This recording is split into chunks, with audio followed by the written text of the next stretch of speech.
All right.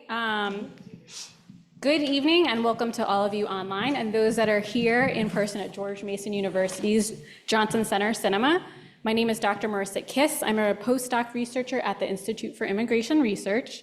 I really want to welcome our featured panelists from the DC Divas. We have Felicia Donaldson, if you want to raise your hand. We have Christy Kelly. We have Sarah Struber and Laura Ladigi.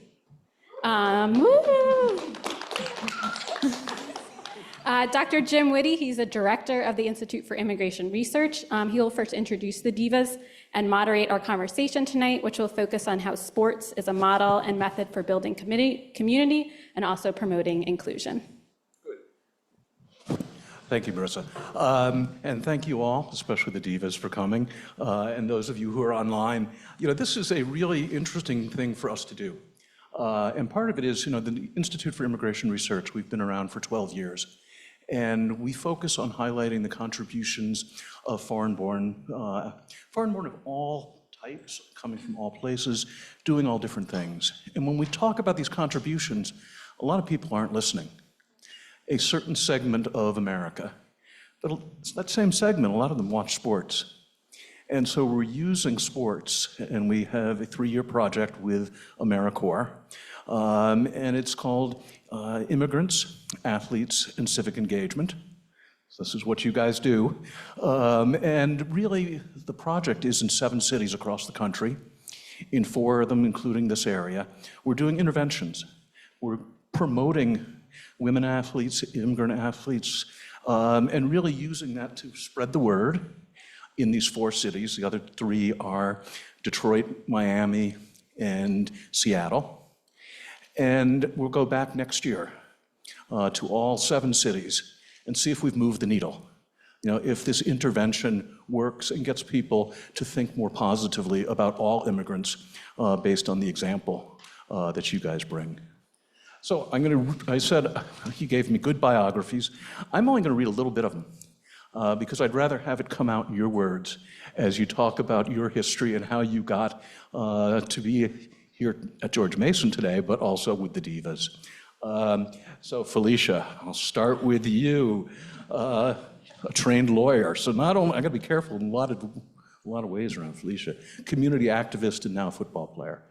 A very varied resume, starting out working with youth at an early age and continuing to do that and raising awareness about today, about women in tackle football. So thank you, Felicia. Christy Kelly was born and raised in Oyster Bay, Long Island. I've been there. She completed a dual degree engineering program with a Bachelor of Science in Mathematics and Computer Science from St. Lawrence, and then has an electrical engineering degree from Dartmouth. And now works at the Hopkins Applied Physics Lab.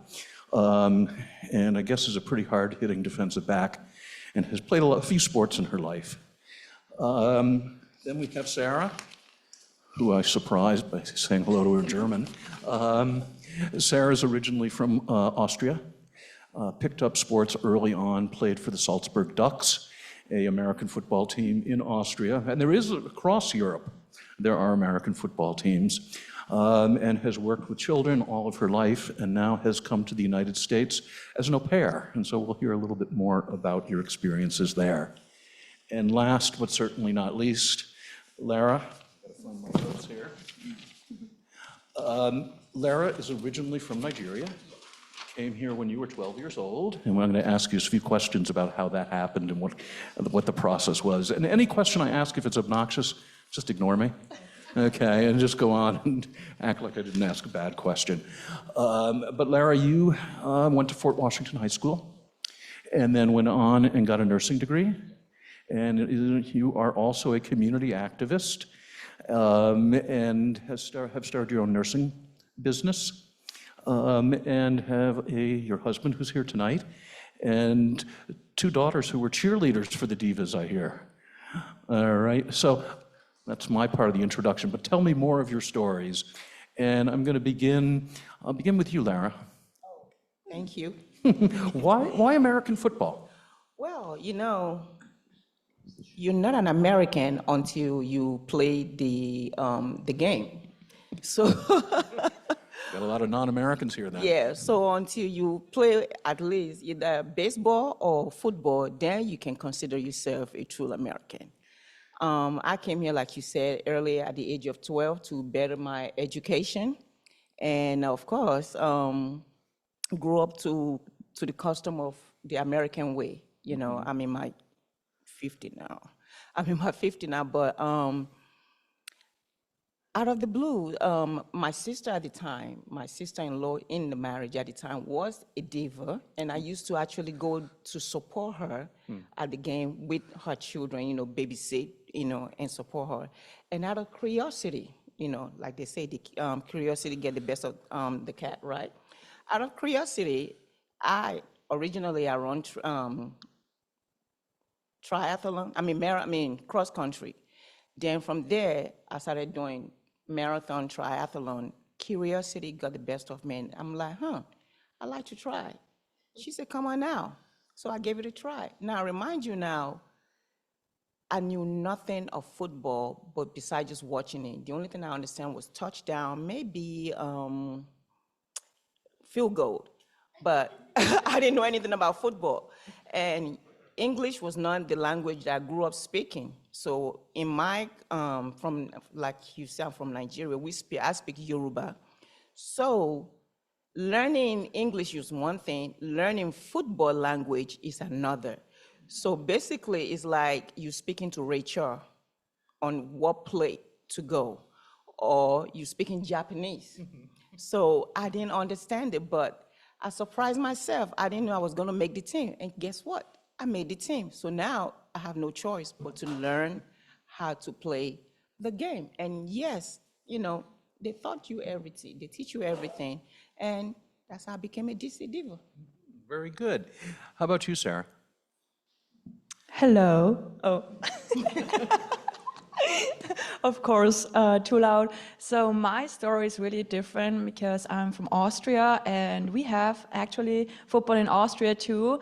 But yeah, how it all started, a friend of mine, he took me to a scrimmage and I just saw a man playing football and I asked this coach if I can play football too. And he said, no, that's not possible because you're a girl and that's tough, and that made me more curious to try it. So I tried it, and yeah, of course, I had a few challenges to to practice with the boys, but yeah, I didn't give up. So I was searching for a girls' team, and I found a girls' team, the Ducks, and yeah, so I played for the Ducks for 5 years. After that, I wanted more from life, and I was searching for other opportunities, what I can do in life, and I wanted to improve my English and just want to explore, and decided to come here to America. And I was searching for a football team because I wanted to continue playing football, and I found the DC Divas. I was learning the playbook online with coaches and teammates, and then when I came here, I had to prove them that I actually can play football, and they accepted me, and so then I became a DC Diva. That's great. Felicia. Hello. So my story may be completely different than everyone because I never played a sport a day in my life before playing football. My curiosity came because I was doing volunteer work on Abaco Island, which is one of the Bahamian islands, and I was rebuilding a school that was destroyed during Hurricane Dorian. And I had spent 2.5 months there being a construction worker, doing all these things I had never done before. And then I was on Instagram and I saw an advert saying tryouts would be held in September. And I knew I'd be coming back to the States a week before tryouts. So I said, well, you know, why not? I mean, I was a construction worker for 2.5 months and I'd never used power saws and built buildings and mixed cement and all the things that I did in the blistering sun. So I said, I could easily do this. And the worst thing they could say is no. Like, come on, we've heard no all the time. So I went out for tryouts, and I remember our coach Patrice Bowman, tapped me and said, I want you to take some turns, some snaps at the ball being center. And I said, you want me to snap the ball? Like, I remember what center does because I watched football my entire life. And she said, yeah, I think you could do it. Then I'm thinking in my head, no, I can't. But I mean, obviously, no, I could not snap the ball at that time. But I tried out, and I kept coming back for 2 weeks for the workouts. And then finally, I got the email inviting me to be a part of the team. So, and I've been here ever since. Yeah, that's great. And I think that's, again, one of the things we learn from sports is you can improve, you get better, and you get rewarded for that. Definitely. Yeah, and you make the team. Christy. Hello. Yeah, so I found out about the Divas from a Google search, actually. So before professional football, I had played professional ultimate frisbee. So I've grown up playing a ton of sports, and when the COVID pandemic hit, I was really looking for a highly competitive outlet to pursue. And so I looked up on Google open tryouts for professional women's sports, and sure enough, found women's tackle football. I had no idea that it existed. I had played soccer growing up, and I thought, oh, well, maybe I'll try out as the kicker. That seems like something I could do. And I went to tryouts, and it was like an NFL combine. I mean, it was a timed 40, a timed 5, 10, 5, a broad jump. Can you catch? I mean, it was incredible. And I was surrounded by a group of athletes that were super motivating and encouraging. I, like Felicia, had never really played football at all. I barely knew any of the rules starting. And I think it's almost like you don't know it existed until you know it existed. And I think just being on that field at tryouts was the motivation I needed to continue playing. Yeah, that's great. Yeah, and I think that's, each of you had a different motivation and then kind of ended up in the same place.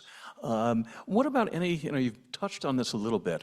So for example, the language barrier, and not just English language, but football English language. And how, give us some examples of how you worked through that. Well, for me, that was for me that was really huge. Like I said, learning English is one thing, then learning football is another thing. The rules, like A gap, big gap. Just keep trying. When it clicks, it clicks. But for me, once they know your ability and what you're good at, they know where to fit you, and that's the role you actually learn. Later on, you learn the other part. But for me, my coach at the time was Coach Coop, and some of the players like Papoose, great, and Monica Livingston, all these great players, they would take time out to actually show you different things. And another person was Vicky Lucas. She noticed that my speed was really good. They changed me a couple of times, and at the time, she was like, I think she'll be good at defensive end. So we spoke to coach, and I remember they used to hold me, like pull my shirt, like go here, go there. I, made a few mistakes, and I remember, Lara, go O gap. I'm like, I don't understand. O, A, B, C, X, what? I went there, But I remember the coach pulled me one time and he said, find, ball, kill. That's all I needed to know. Okay, find the ball. Meaning your job is to go after the quarterback. That ball lift, you run. And so once I got that section, everything just clicked, and it was, you couldn't touch me, especially, I don't know any one of you that play, are you on the O-line? So thank you for training me, because I don't want someone like that to catch me, before I learn, they would toss me around like a rag doll, because I, constantly stand up like I gave them my whole chest, so they say, you have to learn the stand, if you don't learn the stand, you basically say, come get me, so I'm like, so why is she pulling me, So, of course, I learned to stay low, and, go for the ball. So, yeah. Yeah, I think that's kind of coaching I can't do in a university classroom, but it is effective, I think. Find ball, kill. And I think it's also interesting the way you talk about the sort of community of support that you get from other players. And so as a defensive lineman, that you get some advice from your offensive line players to sort of help you do better, Yes. even though you're competing against them, at least in practice. We all have to work together for a common goal, The goal is to, be a winner. Everybody wants to be a winner. So you cannot work by yourself. We're a team. And so you have to work together to accomplish, that goal. We are all puzzle. I fit into her puzzle, she fit into my puzzle. So if you don't put the puzzles together, then we're going nowhere. Yeah, and also a puzzle made of very diverse pieces. Yes, and that's different color, important. different of every, shape, size, color, religion, background. Yep. We're all puzzle. Yeah. Christy, so why this deep interest in sports? How did that get sparked? That got sparked from my family. I grew up playing sports when I was 4 years old. I was on a soccer team coached by my dad. And I think my parents both wanted me to get involved in sports at a young age. It taught me a lot about communication, discipline, leadership skills. There is a lot that you can learn through sport. And I was very fortunate and blessed to have parents that any sport I showed interest in, they were all about. They were like, oh, you want to play karate? Or I don't know, do you play karate? I saw the list. That's why I didn't read you. I don't know. It was list like of 10 sports you played. Yeah, it was karate, tennis, basketball, soccer, water skiing, wakeboarding. Like it was, you name it, and I probably attempted it. Was not good at all of them, but I probably attempted almost every sport. And ultimate frisbee, you were very good at, right? Yes, with ultimate frisbee. So I started playing ultimate frisbee in college. I played for Dartmouth College, and our team at Dartmouth, we went to there's the D1 College National Championships. So I played with them in 2018, and we actually won the D1 National College Championships for ultimate frisbee with Dartmouth Daybreak, formerly known as Princess Layout. And that experience was absolutely incredible. And then I guess a few years later, I got to play professional ultimate. And so professional sports, I think, is super niche because you're able to showcase your talent at the highest, most visible level of the sport. And as someone who's been playing sports my whole life, and I have a very competitive family, that's exactly where I want to be. I want to be a professional athlete. Yeah. Well, I said that you were a very diverse group, but I think one thing you probably all have in common is you're pretty competitive. True, Felicia? I never thought that I was a competitive person until I was told by someone. They said, I'm not surprised you play football. You come off as a very competitive person. So, I mean, I guess so. I did go to law school, so that's pretty cutthroat. Sarah, do you think you're competitive?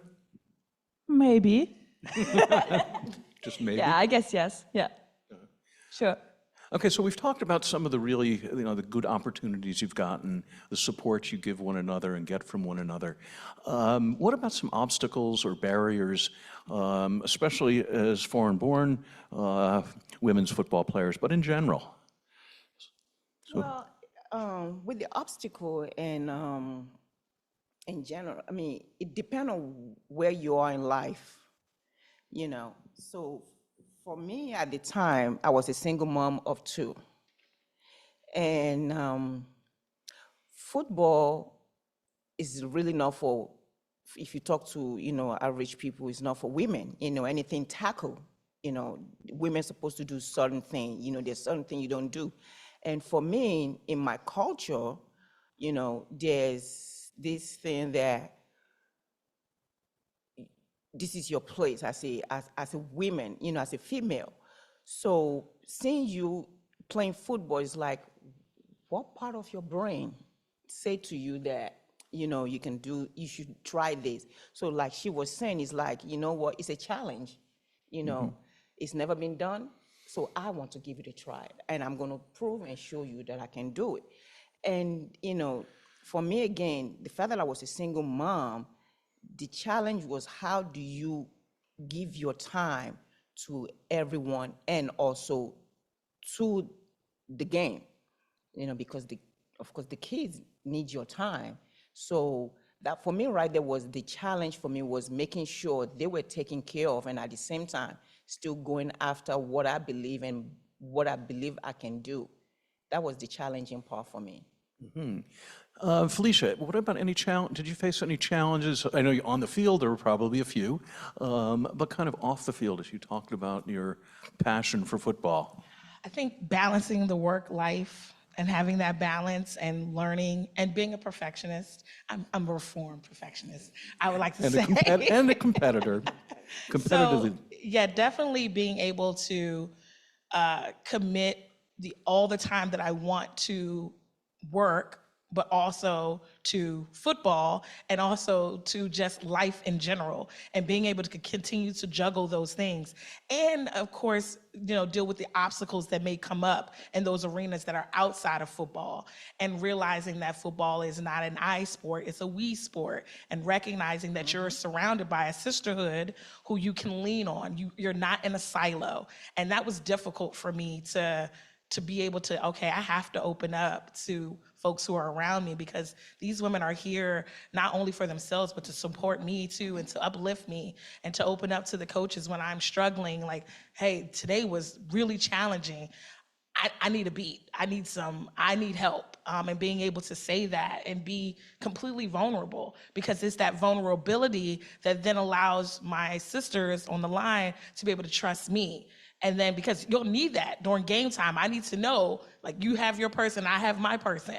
And I'm just gonna look at you and know that you're gonna do what your role is, and you're gonna look at me and know that I'm gonna be able to do that. So that balancing act was a lot to learn my first year, along with learning all the variances of, what does it mean when my body is doing this? I've never played a sport. I might have done an hour of Tabata 3 times a week. You know, maybe throw in a yoga class. That was my physical fitness. So my body is doing things I'm not familiar with. Why is my leg hurt? Am I dying? Is this, like, what is happening? So just being able to be familiar with all these things that most of my teammates have experienced since middle school, high school, college, they understand all that. What to eat? My goodness, my first season and practices, I can't tell you how many times I nearly passed out, or maybe I did pass out because I didn't eat enough. I was unaware how to fuel my body for 2 hours of practice. I had no idea. I was like, oh, I went to Chopped. I had a salad. It had some tuna on it. I should be fine. No, you're not fine. That is not enough food. So all those things and learning, those were the biggest challenges my first season. Oh, that's great. Yeah, that's really interesting, because the communication part, I think, is so important. And you know, so many of these lessons that you're bringing up are things are applicable in your professional lives. You know, you think about student athletes; they have that same management problem of how much time do they spend on their studies, how much time on sports, and how much on the rest of their life. So, Sarah, how do you balance? You said you came here as an au pair. What does your au pair family think of you going out and playing football? So they say I'm crazy. I also talk to other au pairs. How can I do that? Do I feel like I have 2 lives? How is that possible? For me, the most important thing is just you have to know your why you do that, everything, why you want to do that, and just follow your goals, and of course communicate what you need, and then just do it. Yeah, everything is possible. My first challenges were, okay, to find a team and just to communicate that I really want to do that, and it works. No, and that's another good lesson from sports. You know, that if you want to do something, there are certain steps you have to take, and if you really do it honestly and with full energy, then you're going to get further. You may not reach the pinnacle, but you're going to see progress. So what can you think of moments, any of you now, in your career, whether it's as an athlete or in other parts of your professional life, where there's been kind of a breakthrough moment where you sort of said, hey, I made a step forward? I think I can take this one to start. So I am an engineer. That is my full-time job. I work in space exploration, and oftentimes, so in space flight, we have this saying that you test as we fly, and in practice, you kind of are, it's like you practice how you play. So I think with engineering and with sports, there are often breakthrough moments I have where I think there are things that you can mentally work on and think about, like the controllables versus the uncontrollables. I think when I step onto the field, there's a lot of things that I can control. I can control how I warm up, the mindset that I get into. If it's raining outside, okay, how's that going to affect my play today? And at work, it's like the same way when we test spacecrafts, like we test them in different environments. And so you can kind of prepare for any environment that you might encounter. I think that was a big breakthrough that I had, both in my job and on the field, is being able to control what you can control. Other breakthrough moments. Laura, a breakthrough? I guess for me would be the fact that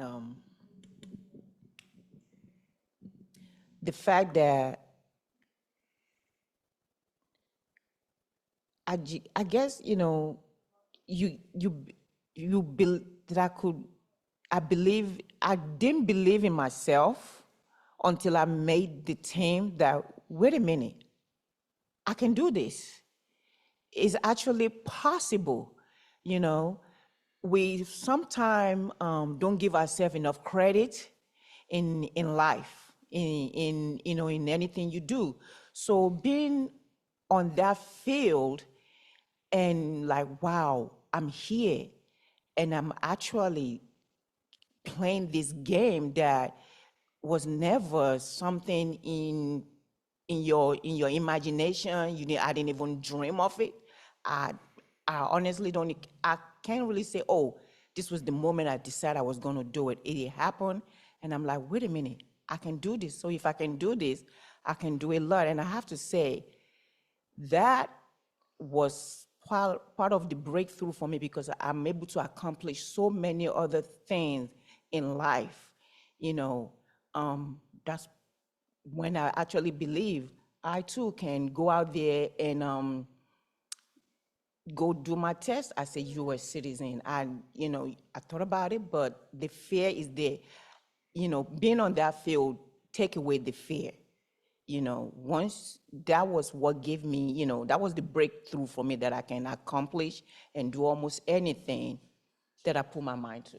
Yeah, and I think that is another great thing about sports, because Yes. you can have a breakthrough actually- moment, any point in the game. The And you can fear, say, well, the fear that is controlling you once you're on that field, the fear just sort of just disappear, melt away, because you have, or every one of your teammates backing you up that we can accomplish this, you can do it. So that was the breakthrough for me. good. Well, we've heard a lot about the Divas on the field. Felicia, why don't you tell me a little bit about, and tell the audience a little bit about what the Divas do off the field? This is the most favorite part. I knew that. I love it. So right now, I'm the director of community outreach for the Divas, and we have a mission of service to our community. We do what we do on the field, but my favorite part is what we do off the field, empowering young girls and women to obviously reach for their goals, but as well as raising awareness about women in tackle football. Just like many of you today may never have ever heard of the DC Divas, and that's not surprising because of where we are in this society, we understand that the NFL is the one that everyone hears of. Even those who are not in the NFL, now you have the other teams and things that are out there. So that's one thing that we do, is raise that awareness and show girls that, yes, you can play. You do not have to be a boy to play. And you can get physical, and you can get raw, and you can do all of these things. And that's one of our favorite things that we do. We also partner with organizations and other nonprofits to also help them spread awareness about their causes, but in doing so, that also gives the Divas more visibility in the community. And my mission, literally every single day, is to meet one person who does not know about the Divas and at least talk to them for 15, 20 minutes. That's all you gotta do, 15 to 20. And I tell everybody, if you come out to a game and you see us play, you will be hooked, guaranteed. I guarantee you will wanna come back. And I love the things that we do. We go into the schools and doing career days. And those are my favorite ones, because the girls and the boys are like, whoa, you play football? What? You know, it's just their eyes get so big. They want to try on the helmet. They want to try on your pads. They have 1,000 questions like, does it hurt? Yes. That's one of the very first questions, like, does it hurt?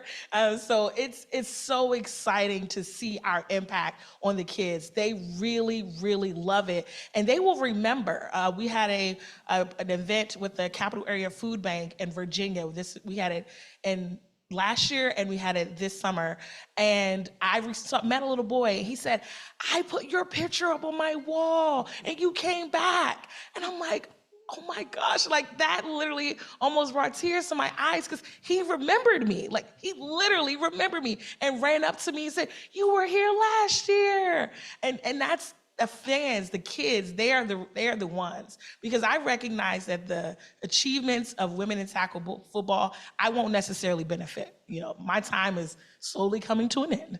But the young ones, they are the ones, they are the future. They're the ones who are going to carry this torch forward. They're the ones who are going to just continue to break that glass ceiling. I mean, it's cracks in it, it's open, but they're going to storm right through. And that's the most exciting part, at least of my time with the Divas, is how we are impacting those young girls. Yeah, that's great. What about Sarah? In your family, they think you're crazy. Are the kids, how old are the kids that you work with? So my host kids are 7, 9, and 12, and they all play soccer. So also my host parents, they are athletes, but nobody is into football, so I'm the only one. But they support me. They always make everything possible when I have a game, or let me go to practice. Sometimes it's not possible, so communication is the key, I told you before. But yeah, I think if I tell them just that is important for me, then they see that and they support me then. Oh, well, that's great. Christy, anything you can think about, examples of sort of work you've done through sport in communities? Yeah, like Felicia said, we partnered with a lot of schools and then local community and do outreach there. I was fortunate to be able to go to one of the middle schools, and we went to recess, which I had not been to recess since I was in middle school and elementary school, and we had a blast. And we did drills with the kids. We played, two-hand touch, 7v7, and like Felicia said, the kids light up. They want to try on the equipment. That's the first thing they always ask. And I think just if they can see, if a young girl or young boy sees an athlete that looks like them, then they say, oh, well, if they can do it, I can do it. It's that mentality of, if you can see it, then you can be it. And when we go out and do these events at different schools, or do an event like this one, we are showing people that you can be a tackle football player. And an engineer. Yeah, and an engineer. That's true.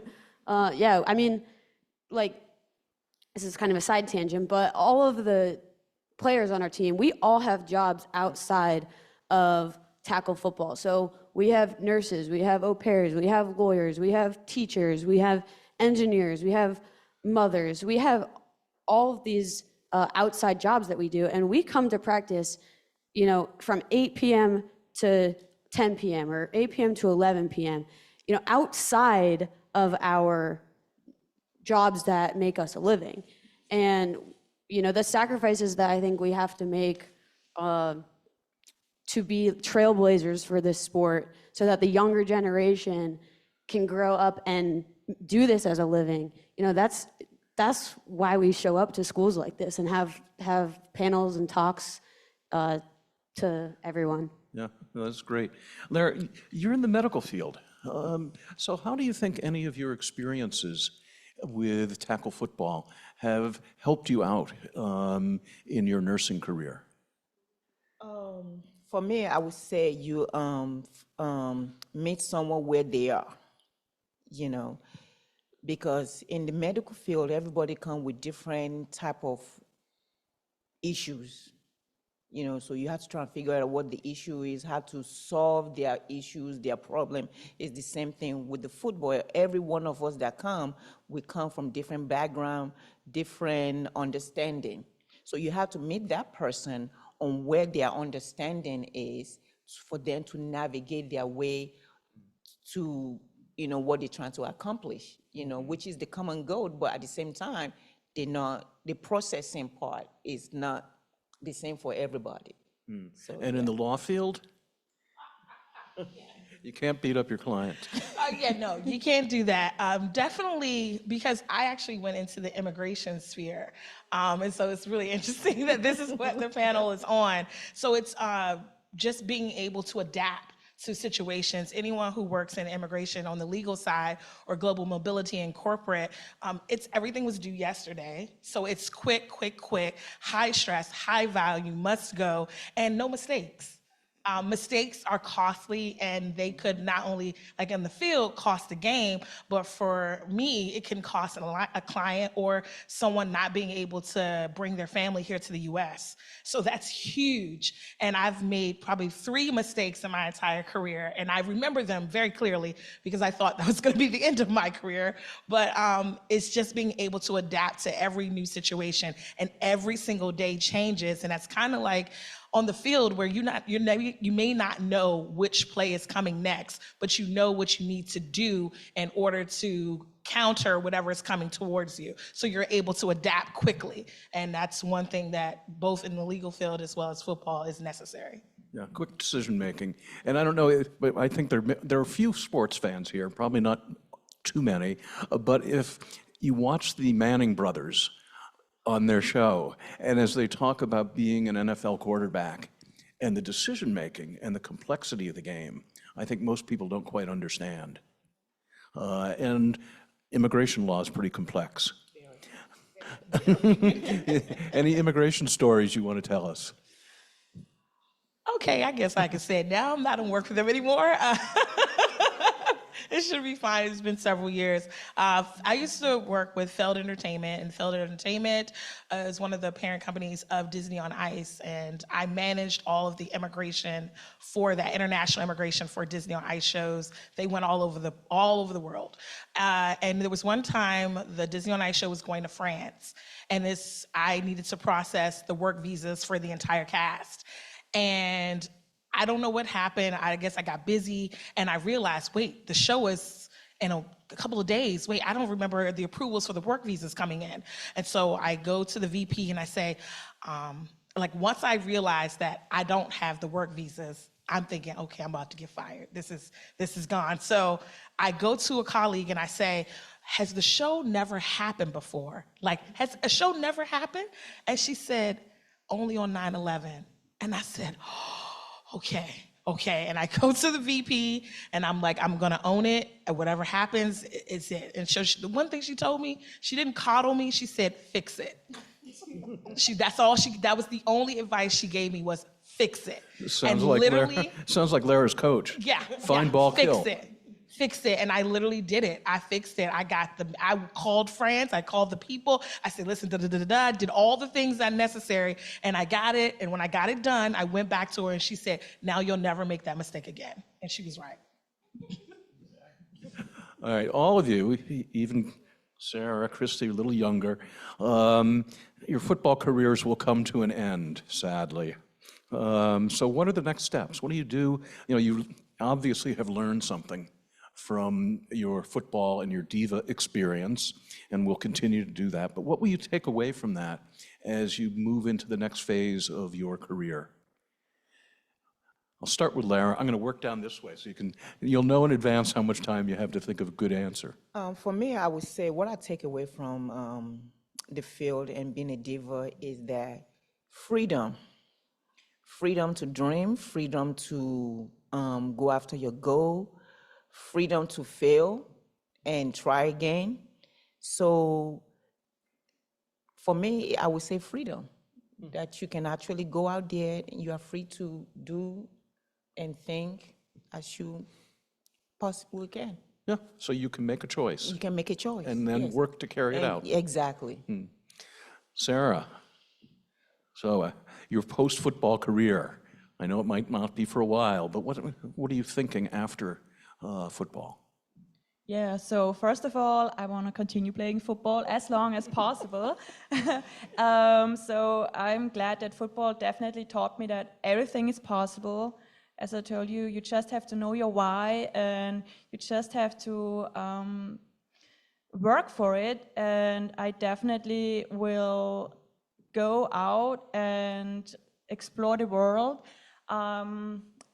When I came here, so I'm from Austria, and the first obstacle was that I learned English. So I will continue learning English and do whatever I can to achieve my goals, stay active, of course, and bring my knowledge and whatever I experience to other people.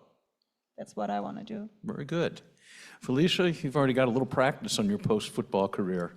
Yes, post-football career, actually football has enhanced and broadened what I want to do.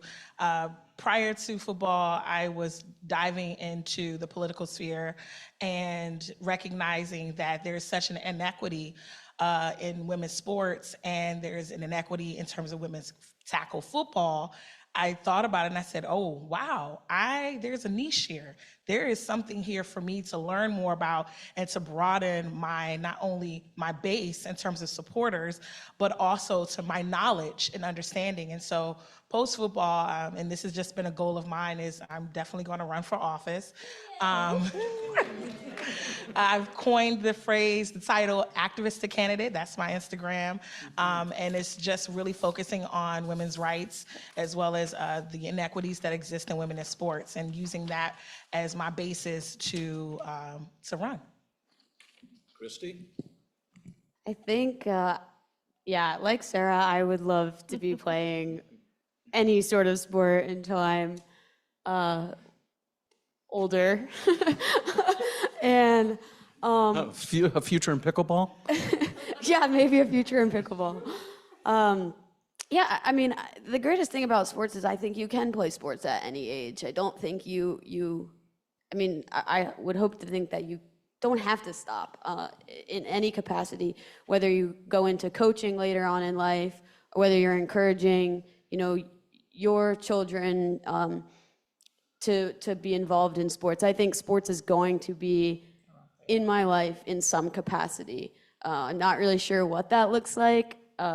Right now it's on the field. In the future, maybe it's coaching or on the sideline as a parent cheering on, my kids. So, yeah, other than that, I'll probably also still be an engineer for most of my life. Well, that brings up an interesting point, the people cheering for you. Tell me a little bit, or tell us all a little bit about the supporters of the Divas who come out and watch you play. Who goes? We'll go this way now. Sure. Yeah, our supporters and our fans are our biggest advocates. That is, without them, this league and this team wouldn't be possible. So the people that, come to the games are fans, family, kids, teachers. I don't know. It's everyday people. It's whoever knows about us is coming to the games, and hopefully they bring one or two other friends with them, and that's how you spread the word about it. And we're spreading the word now. So Yeah. when's your first home game? What was the question? Your first home game, when is it going to be? When is Do you our know? first home game? Rich, when is our first home game? May May 11th. May 11th, all right, very good. Um, So what other, I'm trying to think. Felicia, you've probably been with the Divas the longest. Say, no?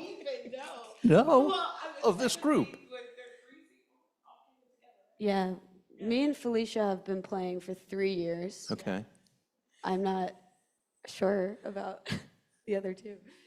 Lara, how long have you been playing with the Divas? Well, I'm not a player right You're an now. ambassador. I'm an ambassador for the DC Diva, but I did play for, I believe, 5 years, if I'm not mistaken. So I'm an ambassador right now, and yeah. How have you seen the supporters change over time? Really, there haven't been that much of a difference with, it's still the fans and definitely the family, because with your family, they're so eager to, like, my mom, my sister, or my wife play football, they tell their friends, they tell their coworker, and they're, eager to find out more about it. So it's really the fan and the family that is our biggest supporters. That's And the interesting. yeah. community. And the community. And the community. I definitely want to add, because the DC Divas, granted our name is DC, we don't just play in DC. We've moved around from Eastern Senior High School in DC. In Maryland, we were at PG Sports and Learning Center. And in Virginia, we were at Thomas Jefferson Senior High School. So that has expanded our fan base drastically, where you will have residents from all over the DMV coming to a game. And that's great because it's spreading, it's continuing to raise awareness, not just about the Divas, but also women's tackle football. So I would definitely say in my 3 seasons of being here and going out into the schools and the communities, we see more and more people coming from all over. And if a kid comes, the kid can't come alone. The kid is gonna bring their parents and maybe the friend that was in class with them. So that's great. And then the messages that continue, as well as with our social media, folks are finding out about the Divas through our Instagram or our Facebook, and they're like, oh, I'm gonna come out. So that's also great as well. And then we sometimes have people fly in who either have played with the Divas at a certain time, or they've seen us on the web live stream, because now folks can watch us while we're playing. So all of these avenues and this advancement and these opportunities that we're getting are bringing fans from all over. So I definitely will say, as long as we continue on this path and raising awareness, and the more people are aware, we're gonna get more and more folks. So that's great. Yeah, and I think that's also important for the work we do, that the diversity of the players then leads to diversity of the fans. And the sort of communication among the fans becomes really important. And even at, a school youth level, where I lean over to Lara and say, did you see what my son did out there? That there is this opportunity for supporting one another and interacting among people who are diverse, who in other areas would not be coming together. Which I think is a very important thing you do. So what would you tell if you had 30 seconds to recruit young girls to play tackle football? Sarah, you're going to go first. 30 seconds. All right, 30 seconds. I try. All right, young girls, which age? You get to pick. I get to pick. Start I'm them not early. gonna tell you. So of course, I will tell them. No, that's hard. That's hard, no. That's hard. So you're a girl. So what you want to do in life? Do you want to have fun? All right, let's try this. That this is football. You can run. You can hit people. That makes fun. You can tackle. You can run with the ball. You can achieve your goals. You have your team, all your friends with you, and can win the game. All right, good. All right, you set the bar pretty high. Felicia.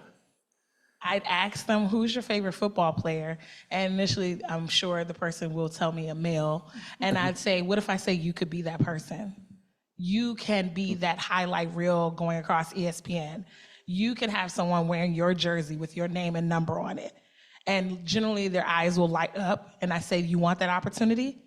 Then join us in the DC Divas. All right, Christy. I am not following that up. That was amazing.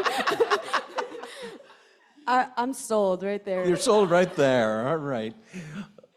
Laura, you want to try? I guess so. So for me, I would say,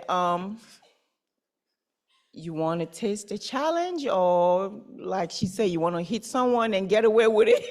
This is the great opportunity for you to come out and hit someone and get away with it. Okay. So yeah, come out and surprise yourself. Come out because you'll be surprised that you can do it. Just give it a try. Just give it a try. Christy, you're competitive. All right. I'll give it a go.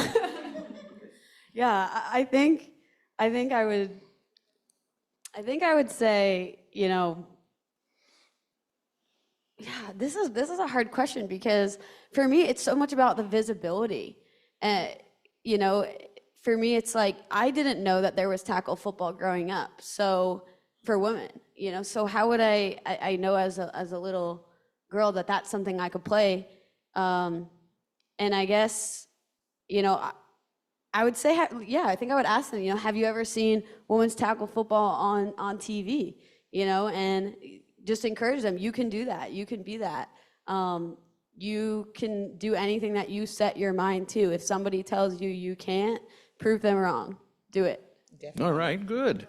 All right, my last question, I promise, and it's really short, and this is from Marissa. She has this thing. Describe yourself and your experience in the Divas with one word. You thought the last one was hard. One word, quickly. Felicia. Courageous. Christy. Motivating. Sarah. Fulfillment. Lara. Live life. Two words, but we'll count it as one. Life. All right. Well, thank you very much for coming out here and fighting the parking situation and brightening up our evening. Thank you all for being here online and here in person. And we have some information up here about the Divas, about the Institute for Immigration Research. We're going to be doing other events with other sports teams, and we'll invite the Divas to come as well, because we're trying to think of ways to do exactly what we're doing in these 4 cities, is promote the wonderful work you guys do, and at the same time, make people think, hey, the contributions that these women, 2 of them new Americans, that they're making. There are a lot of other foreign-born individuals in our country who are making immense contributions, and we should be thanking them rather than some of the behavior that we see currently. So thank you all, and if you want a picture with the Divas later, we got a little step and repeat out there. Thank you. Thank you. Thank you.